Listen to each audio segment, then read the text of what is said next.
Ito na guys, nandito na tayo sa bundok ng, yun nga, kasi matitirik akong kandila dito sa Calvario.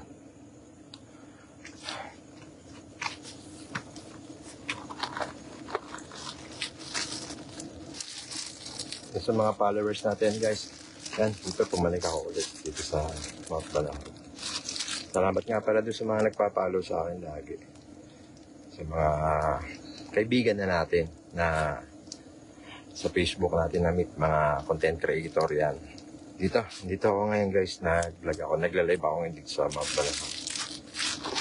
Ito yung pinaka ng Mount Banahaw. Una mong dadaanan bago ka pumunta doon sa taas. Pero mataas to guys. Itong bundok ng Calvario na to, 3 oras sa papanik dito sa taas. Hindi biro ang papanik dito. Kaya kung papanik ka dito, siguraduhin mong medyo healthy ka at okay pa yung pakiramdam mo. Kasi baka mamaya bigla kang hingalin o kaya kailangan talagang kondisyon ng katawan mo pagpanik dito. Magtirik lang muna ako guys ng kandila. Naka-live tayo ngayon para kita.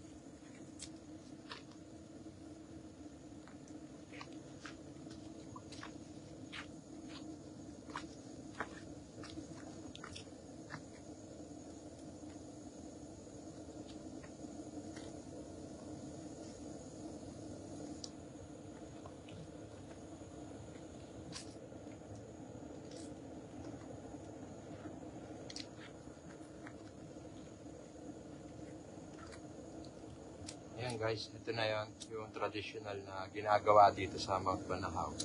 Pag ikaw ay papanit. Yung magtiri ka ng kandila dito sa bundok ng Calvario.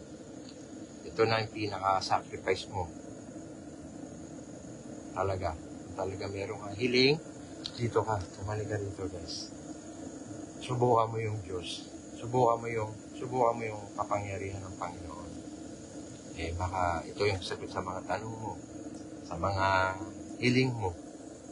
Ito guys, marami na pumanig dito at marami na nagpatuloy na gumaling sila dito sa mundo.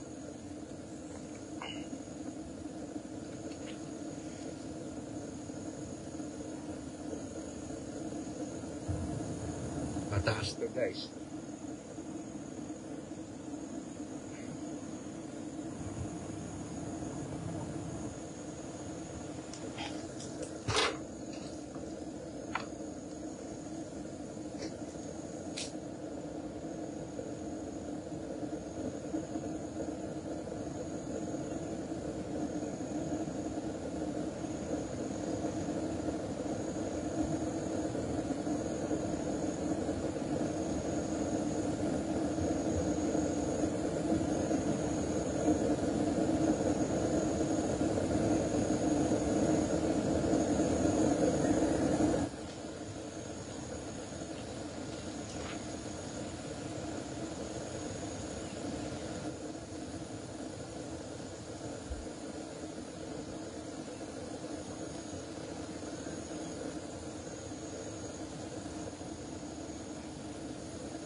Natin tirik sa may guys. Malakas kasi yung hangin, nasa taas to ng bundok. Dito natin tirik.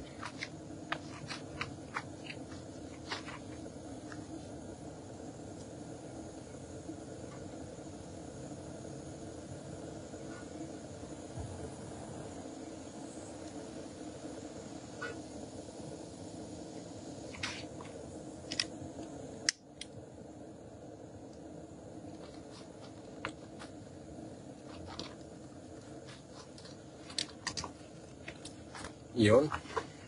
Umaga mga kabalyero. Live tayo guys.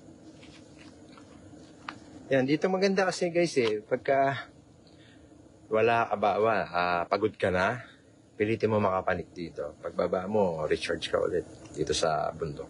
Napakaganda rito kasi guys, sariwa yung paligid. Sariwang hangin. Ano? Yan, baba ko guys, doon.